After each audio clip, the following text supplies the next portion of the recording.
Imagine todas as fotos que você tirou no último ano, todas salvas dentro da área de um único ponto de tinta de uma caneta esferográfica. Veja, é assim que os dados são armazenados de forma compacta em um disco rígido. E neste vídeo, nós vamos abrir um deles e ver como o equivalente a uma biblioteca inteira de livros consegue caber na superfície desse disco de metal. Vamos começar abrindo este disco rígido e detalhando os componentes internos. Depois disso, vamos nos aprofundar em como o disco armazena dados usando a cabeçote de leitura e gravação, e nesse processo vamos analisar as trilhas, setores e domínios magnéticos de um disco de metal. Por fim, vamos explorar alguns dos avanços mais recentes que permitem que mais de 1 terabit de dados caibam em cada polegada quadrada do disco. No interior deste disco, encontramos uma variedade de componentes. Aqui está o disco ou prato que armazena todos os dados, e dependendo da capacidade de armazenamento do disco, pode ter vários pratos empilhados. O disco é composto por uma liga de alumínio e magnésio com várias camadas de outros metais. Mas a camada funcional magnética é essa camada fina de 120 nanômetros de uma liga de cobalto, cromo e tântalo, que possui pequenos domínios magnéticos ou regiões, cuja direção pode ser manipulada por campos magnéticos externos. O prato é montado em um eixo que gira a uma velocidade de 7.200 RPM, usando um motor corrente contínua sem escovas em seu centro. Em seguida, há um conjunto de cabeçotes, com um braço acima e um braço abaixo de cada disco, e com um slider e um cabeçote de leitura e gravação na ponta de cada braço. O slider é projetado de forma única, de modo que ele captura o fluxo de ar gerado pelo disco, girando em altíssima velocidade, e usa esse fluxo de ar para flutuar ou voar. O cabeçote de leitura e gravação, de modo que ele fica a apenas 15 nanômetros, ou cerca de 100 átomos de distância da superfície do disco. Para referência, aqui está a espessura de uma folha de papel alumínio. Como o conjunto do braço voa sobre o disco girando, ele só é colocado sobre a superfície quando o disco está em velocidade máxima. Quando o disco não gira, o braço fica estacionado de lado numa pequena peça de plástico. Aqui atrás, um motor de bobina de voz, composto por uma bobina de fio e 2 ímãs de neodímio fortes acima e abaixo, é usado para mover todo o conjunto do braço. Quando a corrente elétrica passa pela bobina, ela cria um eletroimã, que é influenciado pelos ímãs de neodímio, gerando assim uma força que faz o braço se mover sobre o disco. Quando uma corrente reversa é enviada pela bobina de voz, o braço é forçado na direção oposta, permitindo assim o controle da posição exata da cabeça de leitura e gravação com precisão de cerca de 30 nanômetros. Além disso, os ímãs e a bobina de voz formam um motor bastante potente que permite o conjunto leve do braço e a cabeça de leitura e gravação. A cabeça se move para frente e para trás entre diferentes trilhas do disco até 20 vezes por segundo e faz pequenos ajustes de forma incrivelmente rápida. Para conectar a cabeça de leitura e gravação, uma fita flexível de fios é passada ao longo da lateral do braço e desce até este conector, que leva os sinais para fora do gabinete do disco rígido e até a placa de circuito impresso ou PCB. Na placa de circuito impresso, temos o processador principal, assim como um chip de DRAM, que é usado como área de trabalho para o processador e como buffer para os dados que entram e saem. Além disso, montado na placa de circuito impresso, há um chip para controlar a bobina de voz e o motor de eixo sem escovas, corrente contínua. E então, na borda da placa de circuito impresso, há um conector SATA, que se conecta à placa-mãe para comunicação, e um conector separado que vai para a fonte de alimentação. Outros componentes importantes são a vedação que isola o disco do ambiente externo e 2 filtros que capturam quaisquer partículas de poeira que possam entrar. Esses filtros são necessários porque as cabeças de leitura e gravação ficam a apenas 15 nanômetros do prato. E uma única partícula de poeira pode ter até 10.000 nanômetros de tamanho e poderia causar grandes danos se colidisse com um disco de 7.200 RPM. Agora que analisamos muitos desses componentes, vamos ver como eles funcionam. Para começar, o disco é dividido em círculos concêntricos de trilhas. Os discos rígidos mais recentes podem ter mais de 500 mil trilhas em apenas um lado. Essas trilhas são então divididas em setores, e em cada setor há um preâmbulo ou zona de sincronização que informa a cabeça de leitura e gravação, a velocidade exata do disco girando e o comprimento de cada bit de dado. A próxima parte do setor é o endereço, que ajuda a cabeça de leitura e gravação a saber em qual trilha e setor ela está posicionada no momento. Depois disso, temos os dados reais que são armazenados, normalmente 4 kilobytes de dados por setor. Em seguida, há uma área para um código de correção de erros, ou ECC, que é usado para verificar se os dados armazenados no bloco foram gravados corretamente e lidos de forma adequada. Por fim, existe um espaço entre este setor e o próximo, permitindo à cabeça de leitura e gravação certa tolerância ao gravar um bloco. Agora, vamos olhar mais de perto a cabeça de leitura e gravação e o disco para ver como os dados são gravados e lidos.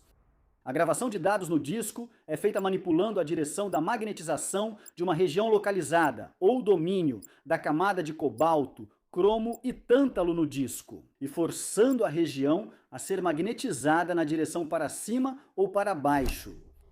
Esse minúsculo domínio magnético, ou região, tem cerca de 90 nanômetros por 100 nanômetros por cento e 25 nanômetros, e quando está magnetizado, todos os átomos terão seus polos norte e sul magnéticos ainda menores, apontando na mesma direção.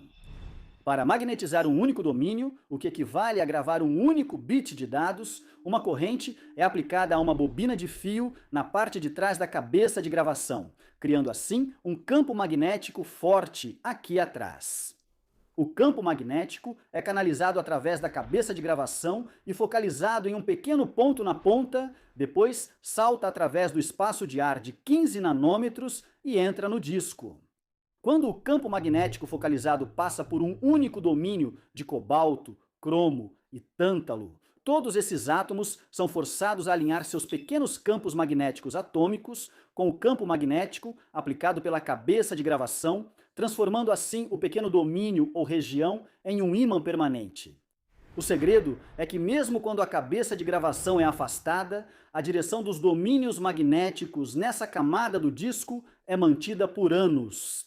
E eles emitem um campo magnético permanente que pode ser detectado repetidamente pela cabeça de leitura, toda vez que você lê os dados armazenados nesse setor. Isso é claro, até que o computador e a cabeça de gravação reescrevam um novo bit de dados no domínio, seja invertendo a direção ou mantendo-a igual. Vamos explorar como lemos dados do disco. Até agora, mostramos os domínios apontando para cima para representar o valor binário 1 e para baixo para representar 0. Embora isso seja conceitualmente simples, na verdade não é assim. Na verdade, a cabeça de leitura é projetada para detectar as mudanças de orientação dos domínios magnéticos, quando um domínio aponta em uma direção e o domínio adjacente aponta na direção oposta. Isso acontece porque os campos magnéticos emitidos por regiões adjacentes que alternam suas orientações são muito mais fortes do que o campo emitido por apenas um único domínio apontando para uma direção ou para outra. Portanto, cada mudança de orientação de um domínio magnético de uma direção para a direção oposta é atribuída como 1, e a ausência de uma transição de um domínio para o próximo é atribuída como 0. Portanto, a cabeça de gravação registraria uma sequência binária de 0011, 0012, assim. Ou uma sequência de um 010, assim, onde os uns representam mudanças e os zeros representam a ausência de mudanças. Então, o que há dentro da cabeça de leitura que detecta esses campos magnéticos? Bem, dentro há um material condutor multicamadas, composto por camadas alternadas de materiais ferromagnéticos e não magnéticos. Esse material multicamadas possui uma propriedade chamada magnetorresistência gigante, ou GMR. E simplificando, é um material que muda sua resistividade dependendo da intensidade dos campos magnéticos que passam por ele. Portanto, usando a GMR, basta medir a resistividade. Quando há baixa resistividade, isso indica campos magnéticos fortes sob a cabeça de leitura devido à mudança na orientação dos domínios, representando 1. Quando há alta resistividade e nenhuma mudança, isso indica 0. No entanto, isso traz o problema de como uma sequência de dezenas de domínios que não mudam pode resultar em um número ambíguo de zeros. Para resolver isso, em cada setor, o preâmbulo é simplesmente um conjunto de domínios alternados e é usado para definir o tamanho de cada domínio.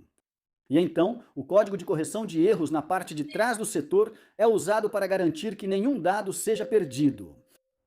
Em seguida, vamos explorar alguns avanços na tecnologia de discos rígidos que melhoram a densidade de área, que é o número de bits que podem caber em uma determinada área. Neste gráfico, você pode ver como a densidade de área aumentou mais de 50 milhões de vezes ao longo dos últimos 60 anos.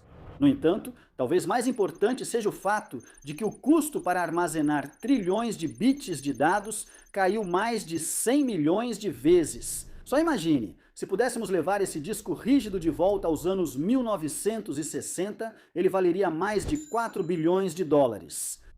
E agora, em 2022, ele custa menos de 40 dólares e é muito mais rápido e confiável do que os discos rígidos dos anos 60. Vamos agora voltar aos discos rígidos e ver alguns dos avanços que permitem que esse disco armazene terabytes de dados. Primeiro, por volta de 2010, a orientação do domínio foi alterada de horizontal para vertical. E com isso, as cabeças de leitura e gravação também tiveram que mudar sua orientação. Essa mudança de orientação se deve ao fato de que, à medida que um domínio magnético diminui de volume, ele se torna mais facilmente afetado pela temperatura. Então, ao mudar a orientação para vertical, os domínios ou regiões magnéticas podem utilizar a profundidade do material enquanto continuam a reduzir a área no disco que cada domínio ocupa. O próximo avanço que vamos analisar é chamado de gravação magnética sobreposta, ou SMR, que começou a estar disponível comercialmente por volta de 2020. Antes da gravação magnética sobreposta, os discos rígidos normalmente usavam a técnica de gravação magnética clássica, ou CMR, onde as trilhas de dados têm 90 nanômetros de largura e possuem faixas de proteção em cada lado da trilha. No entanto, com a gravação sobreposta, as trilhas são gravadas de forma que se sobreponham parcialmente às trilhas já gravadas, sem faixas de proteção para separar cada trilha. Assim, conseguimos encaixar muito mais trilhas e muito mais dados em uma determinada área. Note que a cabeça de leitura é bem menor que a de gravação, e por isso só é possível ler uma trilha em telhas de forma confiável por vez.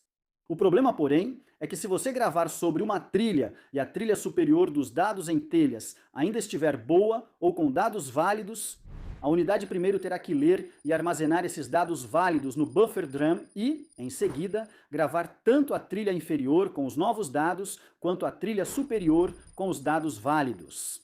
E como resultado, o uso do buffer e as etapas extras de leitura e gravação podem causar uma perda de desempenho. O terceiro avanço que vamos discutir é a gravação magnética assistida por calor, ou HMR, que ainda não está disponível comercialmente. Basicamente, essa tecnologia utiliza um pequeno laser focalizado para aquecer a região que está sendo gravada ativamente. Ao aquecer o domínio, a região magnética pode ser mais facilmente influenciada ou forçada a se orientar em uma direção específica. Isso é necessário porque tanto a cabeça de gravação quanto o campo eletromagnético localizado são incrivelmente pequenos. E ao tornar a região magnética mais facilmente coercível usando o calor focalizado, podemos continuar a reduzir o tamanho do domínio magnético. É isso sobre como funcionam os discos rígidos. Obrigado aos patrocinadores do Patreon e membros do YouTube por tornarem este vídeo possível. Aqui é a Branch Education e nós criamos animações 3D que exploram a fundo a tecnologia que move o nosso mundo moderno. Assista a outro vídeo da Branch clicando em um desses cartões ou clique aqui para se inscrever. Agradeço por assistir até o fim.